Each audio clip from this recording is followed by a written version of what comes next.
Beliau SPD MPD selaku fasilitator.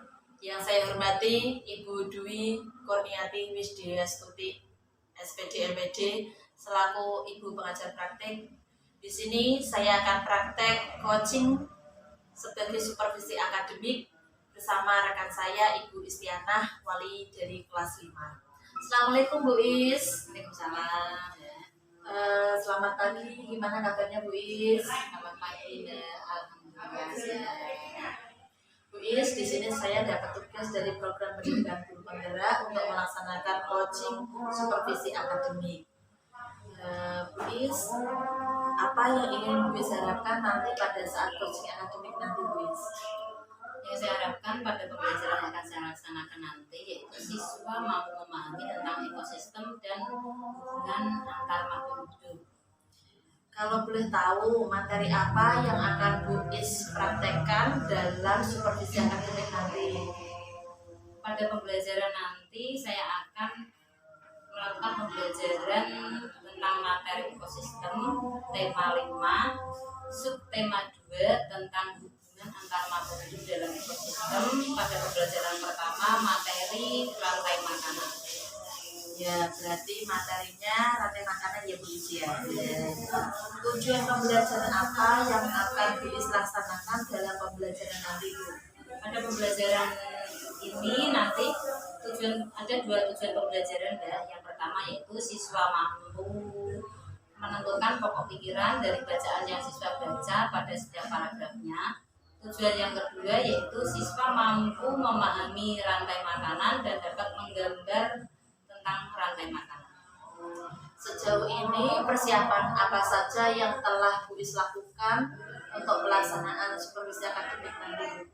Persiapan telah saya laksanakan. Yang pertama yaitu dari membuat RPP, metode pembelajaran yang akan saya laksanakan, strategi pembelajaran, tentang media pembelajaran.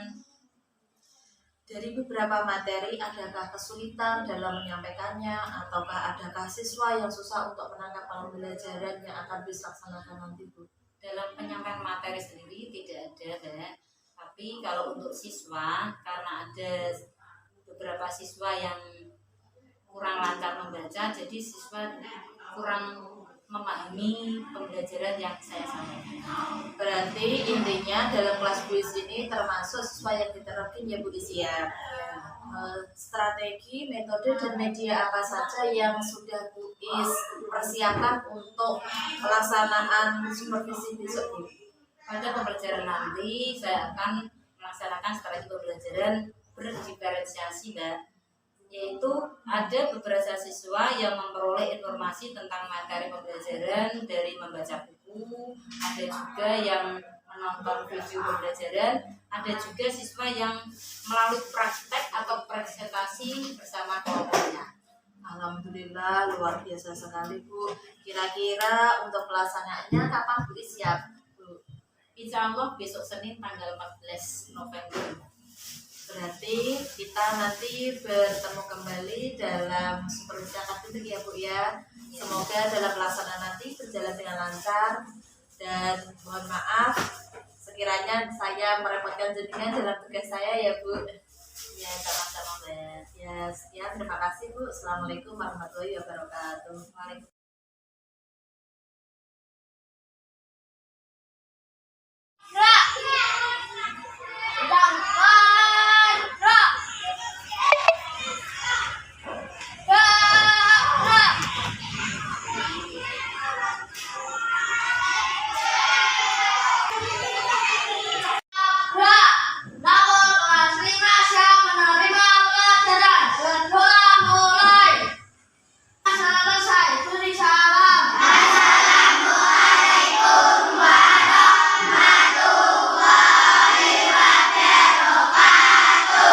Waalaikumsalam warahmatullahi wabarakatuh. Selamat pagi anak-anak. Pagi.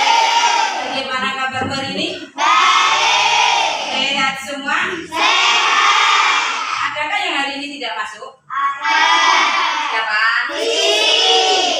Rizky tidak masuk lagi. Kemana ini?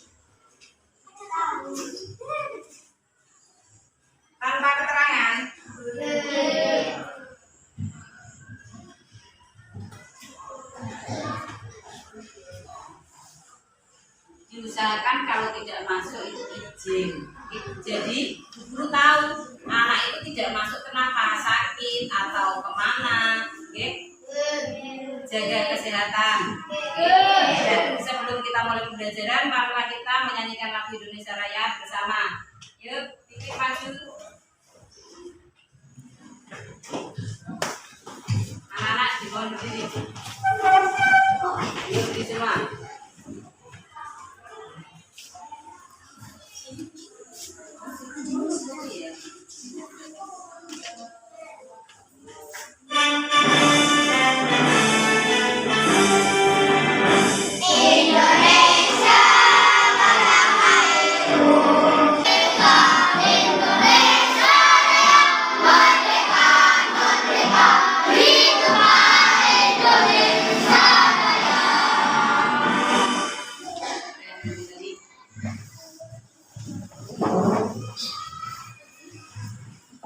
Terima kasih anak-anak sudah menyanyikan lagu Indonesia Raya bersama. Sudah belajarkan tadi malam anak-anak? Sudah. Ada PRK hari ini? Tidak. Tapi anak-anak tetap belajar. Supaya apa anak-anak belajar? Supaya pintar. Supaya apa yang cita-cita kalian cita-citakan tercapai. Kalian nanti ingin jadi apa? Harus diraih. Apa yang ingin kalian cita-citakan? Ingin jadi dokter, ingin jadi polisi, ingin jadi tentara. Harus kita raih. Raihlah cita-citamu. Oke? Selalu rajin belajar supaya kita apa? Pintar. Apa yang ingin kalian raih tetap tercapai. Dari ini kita akan belajar tema 5 ekosistem, subtema 2 hubungan antar makhluk hidup dalam ekosistem dalam pembelajaran 1. Sebelum Bu Is melanjutkan pembelajaran yang pertama ini, kita akan mengulang kembali dengan pembelajaran yang kemarin. Kalian belajar tentang apa kemarin? Apa? Rantai makan apa lagi? Ekosistem itu terbagi menjadi 3 komponen apa saja? Lingkungan abiotik dan lingkungan biotik. Lingkungan biotik itu yang bagaimana anak-anak?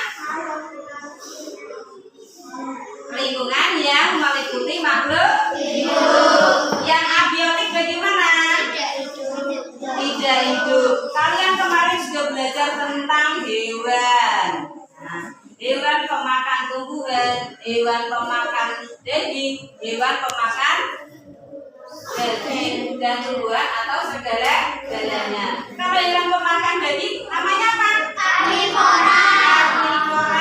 Kalau hewan pemakan tumbuhan? Herbivora. Kalau pemakan segala-galanya? Omnivora. Tepuk tangan untuk kita semua.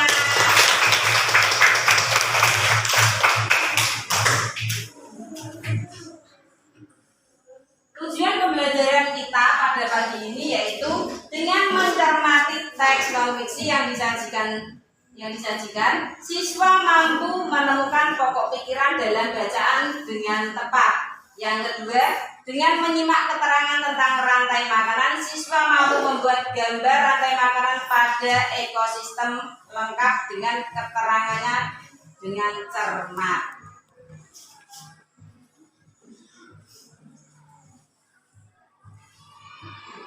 Sekarang kalian buka buku tema 5 halaman 55.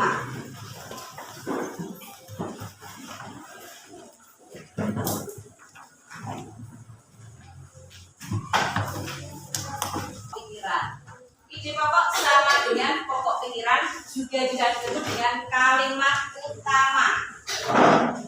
Ide pokok sering disebut juga sebagai gagasan pokok, gagasan utama atau pikiran utama. Ide pokok merupakan kalimat yang bersifat umum. Kalimat utama membuat membuat ide pokok bisa berada di awal paragraf, di tengah paragraf, juga di akhir paragraf. Jadi ide pokok itu tidak hanya di awal paragraf, juga bisa di tengah, juga di akhir paragraf. Ide pokok juga disebut sebagai gagasan utama, kalimat topik, tema, pokok pembahasan, dan pokok pikiran. Fungsi daripada ide pokok yaitu agar pembacanya tahu dengan inti atau pokok bahasan dalam sebuah paragraf. Cara menentukan ide pokok yaitu 1. Membaca keseluruhan isi bacaan. Dibaca terlebih dahulu semua bacaan. Terus yang kedua, menentukan kalimat utama pada bacaan. Yang ketiga, membaca setiap kalimat. Jadi membaca itu tidak hanya membaca, juga dipahami. Yang keempat, memisahkan kalimat utama. Yang kelima, menandai informasi penting. Yang keenam, kalimat penjelas adalah pendukung.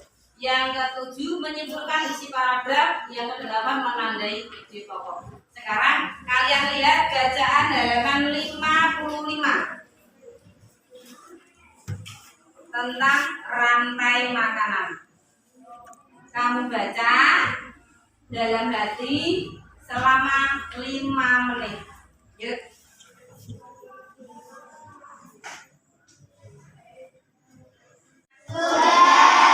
Ada berapa paragraf itu? Ada 4 paragraf pada bacaan rantai makanan. Sekarang tugas kalian adalah menentukan ide pokok dari setiap paragraf. Untuk paragraf pertama,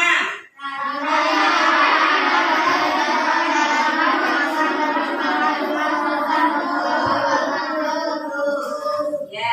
Yang kedua, coba Bambang, apa ide pokok pada paragraf kedua?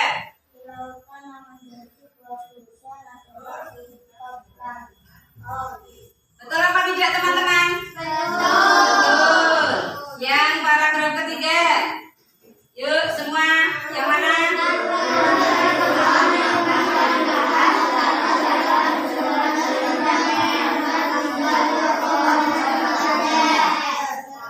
Ya, betul. Terus untuk paragraf yang terakhir, yang keempat,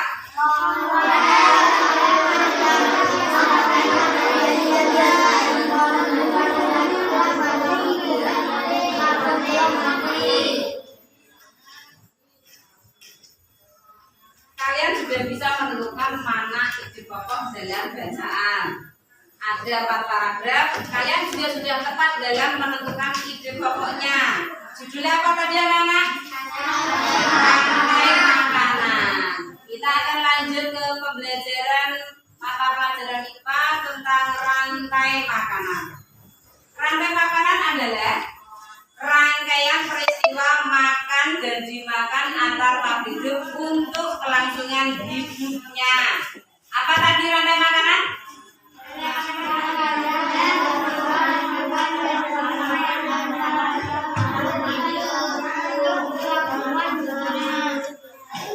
Apa belum sarapan? Suaranya kok gak ada ya. Ulangi, apa tadi rantai makanan?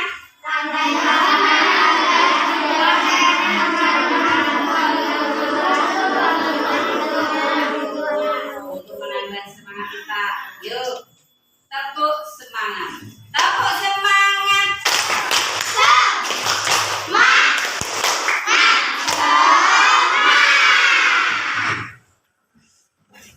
Kita lanjut. Rantai makanan adalah rangkaian peristiwa makan dan dimakan antar makhluk hidup dengan urutan tertentu dan untuk kelangsungan hidupnya. Rantai makanan terbagi menjadi 3 peran, yaitu yang pertama produsen. Adakah yang tahu siapa yang dimaksud produsen dalam rantai makanan? Tuh, jadi. Yuk. Ya, Pipit. Yang keras. Ya, di sini yang termasuk produsen adalah tumbuhan hijau.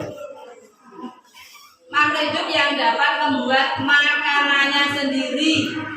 Biasanya makhluk hidup tumbuhan hijau itu membuat makanan sendiri dengan bantuan apa? Dengan bantuan siapa?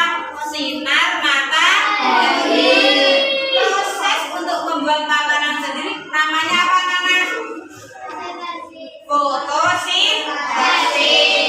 Di sini yang dimaksud produsen adalah tumbuhan hijau. Kita lanjut. Yang kedua yaitu konsumen. Konsumen adalah makhluk hidup yang tidak dapat membuat makanannya sendiri. Tugasnya hanya makan, hanya menghabiskan saja. Di sini yang dimaksud adalah hewan. Yang ketiga yaitu pengurai. Pengurai adalah makhluk hidup yang menguraikan makhluk hidup yang telah mati. Jadi apabila ada makhluk hidup yang telah mati, diuraikan, dimakan. Biasanya di sini yang termasuk pengurai adalah cacing, bakteri, jamur. Seperti pada contoh di sini rantai makanan pada ekosistem darat, ada padi dimakan ular dimakan ayam, ayam dimakan elang dimakan pengurai.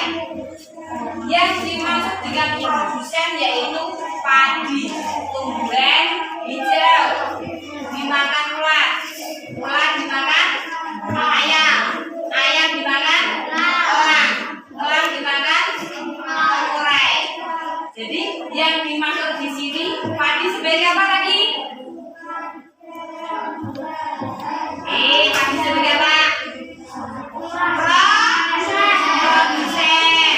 Ular sebagai konsumen satu. Ayam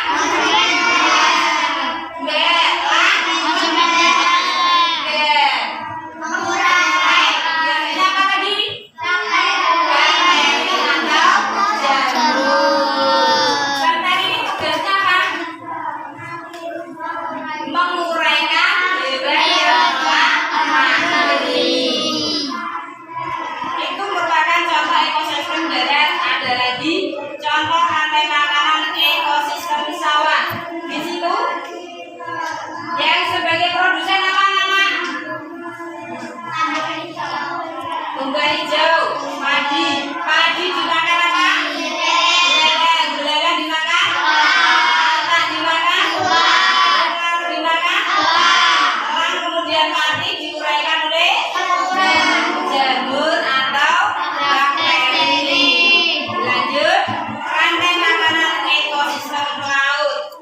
Kelihatan apa tidak, anak?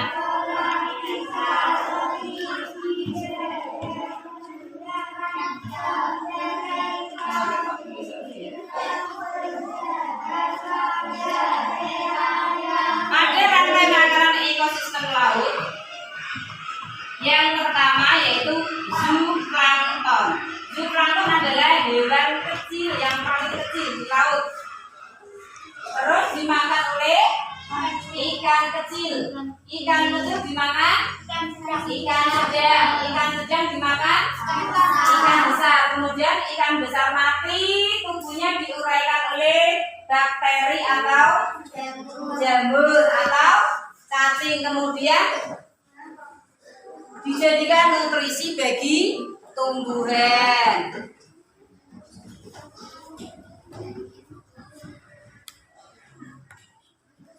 Dalam rantai makanan, peristiwa makan dan dimakan itu, apabila tidak ada hewan lain yang akan dimakan, maka pada rantai makanan akan berhenti pada di situ. Contoh, di sini ada produsen rumput. Rumput dimakan belalang. Apabila rumput ini tidak ada, maka hewan yang mati yang mana? Belalang. Di sini rumput dimakan belalang. Belalang tidak ada. Yang mati? Katak. Di sini ular makan katak. Katak tidak ada. Ular akan berkurang atau mati. Dan selanjutnya seperti itu terus menerus. Maka apabila tidak ada hewan yang lain, maka akan makan seperti di sini ada yang namanya jaring-jaring makanan.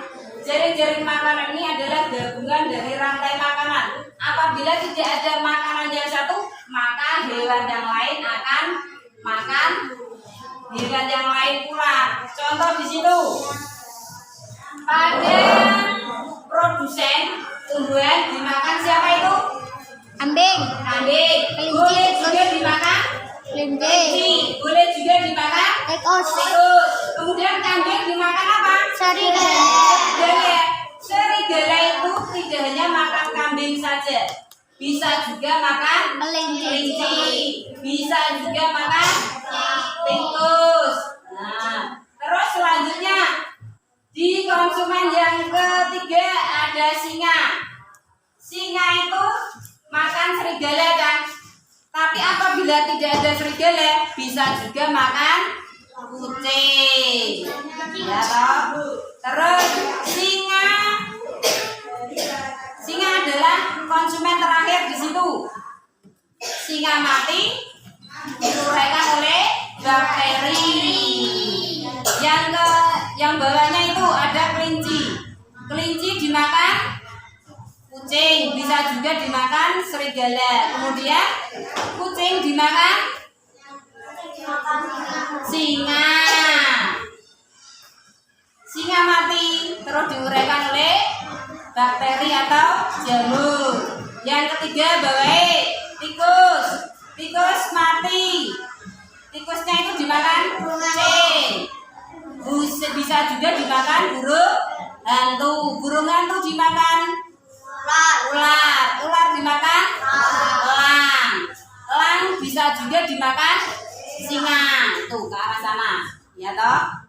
Jadi untuk konsumen terakhir di situ siapa? Singa. Adakah yang makan singa? Tidak ada, karena singa itu binatang yang buas, tidak ada yang berani makan singa. Jadi singa itu mati dengan sendirinya, kemudian diuraikan oleh bakteri. Adakah yang ditanyakan anak-anak tentang rantai makanan ini? Tidak ada? Sudah paham semua? Nah, sekarang dilihat ada tugas kelompok untuk kalian.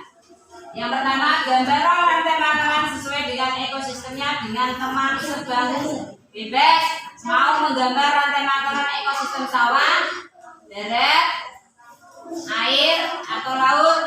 Tulis keterangannya lengkap pada gambar. Kemudian presentasikan gambarmu di depan kelas dengan teman sebangku. Berarti satu bangku, satu gambar.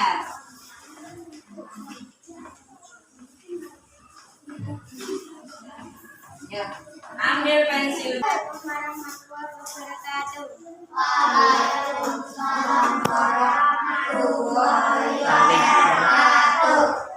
Kami ciri Flora Sakura.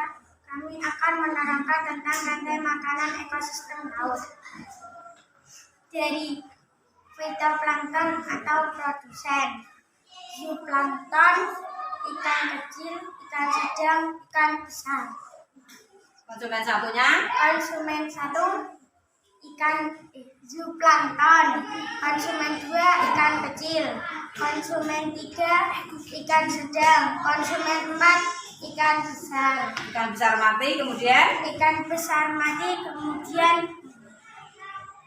dimakan pengurai. pengurai. Siapa yang kedudukannya sebagai pengurai? Bakteri dan jamur. Sudah? Tepuk tangan untuk kelompok Sakura.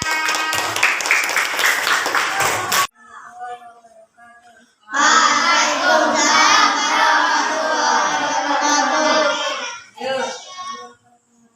Yang keras. Dimulai dari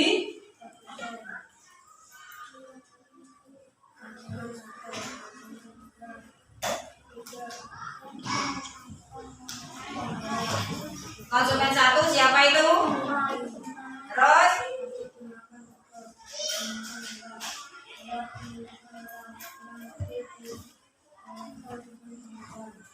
pengurai, siapa pengurai itu? bakteri atau jamur. Yang konsumen satu siapa? Konsumen satu siapa? Tikus. Konsumen dua? Ulang. Konsumen tiga? Ulang. Terus ulang mati diuraikan oleh pengurai. Sebagai pengurai siapa? Bakteri atau jamur. Tepuk tangan untuk kelompok A. Ya, semua. Sudah anak-anak? Sudah. Karena anak-anak sudah memahami tentang pembelajaran pagi ini tentang ide pokok dan rantai makanan, bisa akan memberikan soal evaluasi. Kerjakan hanya 5 soal saja. Waktunya 10 menit. Yang kita peroleh untuk pembelajaran hari ini anak-anak? Apa tadi? Anak-anak bisa apa tadi?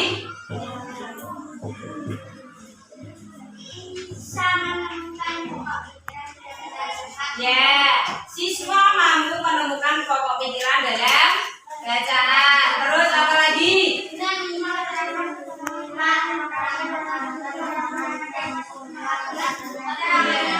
Siswa mampu menggambar rantai makanan dengan dilengkapi keterangan. Terima kasih atas pembelajaran hari ini. Semoga dapat bermanfaat bagi kita semua. Untuk PR di rumah, nanti anak-anak bisa menggambar rantai makanan sesuai dengan di lingkungannya masing-masing. Sekarang sudah dulu pembelajaran. Sebelum kita akhiri, marilah kita menyanyikan lagu Satu Nusa Satu Bangsa. Yuk bersama. Satu Nusa, satu bangsa, Nusa bangsa dan bangsa kita beda bersama. Terima kasih untuk pembelajaran hari ini. Sebelum kita pulang, malah kita berdoa dengan bersama. Yuk. Sebelum pulang, biar kita nanti diberi keselamatan dalam perjalanan pulang sampai rumah, kita berdoa bersama dulu, ya. Dulu sama Mas Siva.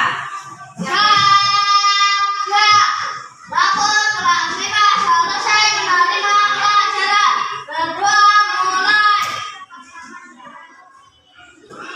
Berdoa selesai. Beri salam.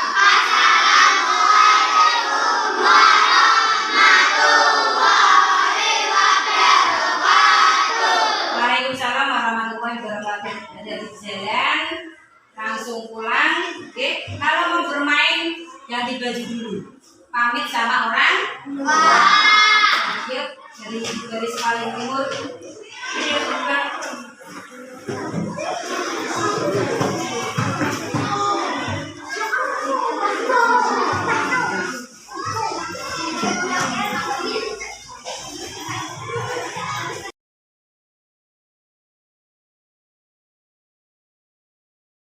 Assalamualaikum warahmatullahi wabarakatuh. Kepada yang terhormat Bapak Mugio selaku fasilitator saya di calon guru penggerak angkatan 5 Provinsi Jawa Tengah ini. Di sini saya akan melakukan wawancara supervisi akademik pasca observasi. Selamat siang Bu Is, Assalamualaikum. Selamat siang Mbak. Waalaikumsalam. Bu Is, kita kemarin sudah melakukan yaitu serangkaian dari supervisi akademik mulai dari pra dan juga pada saat observasi dan juga pasca observasi. Alhamdulillah ya Bu Is ya, dalam supervisi kemarin tahap observasi kita sudah laksanakan. Nah ini saya dapat tugas dari program pendidikan guru penggerak yaitu melakukan wawancara supervisi pra observasi. Bagaimana perasaan Ibu setelah Ibu di supervisi akademik ini, Bu? Perasaan saya setelah supervisi, saya merasa senang karena dengan adanya supervisi ini saya mengetahui kekurangan saya, utamanya dalam hal mengajar. Ini juga dapat saya perbaiki dan akan saya tingkatkan untuk menjadi lebih Alhamdulillah. Jadi apa yang akan jenengan lakukan untuk ke tahap berikutnya, Bu Is? Untuk pengembangan diri saya supaya saya menjadi lebih baik lagi, biasanya saya itu mengikuti kegiatan KKG karena di setiap minggunya ada kegiatan KKG di kecamatan. Terus saya bisa juga bertukar pikiran dengan teman sejawat. Teman sejawat itu bisa satu SD, bisa juga dari SD lain. Yang selanjutnya saya akan mengembangkan kompetensi saya supaya saya menjadi lebih profesional lagi, yaitu dengan cara mengikuti pelatihan secara mandiri melalui Zoom atau dengan diklat-diklat di kabupaten. Selanjutnya saya akan mencari sumber atau referensi dari berbagai macam sumber seperti di YouTube atau dengan pengalaman saya mencari teman sejawat. Ya, terima kasih Bu Is atas penjelasannya. Semoga dengan adanya supervisi akademik kita dapat belajar dengan mengembangkan kemampuan yang kita miliki. Untuk kedepannya kita dapat berkolaborasi dengan guru-guru yang lain yang bisa. Insya Allah. Terima kasih Bu Is. Assalamualaikum warahmatullahi wabarakatuh. Waalaikumsalam warahmatullahi wabarakatuh. Demikian wawancara pasca observasi dari program coaching sebagai supervisi akademik.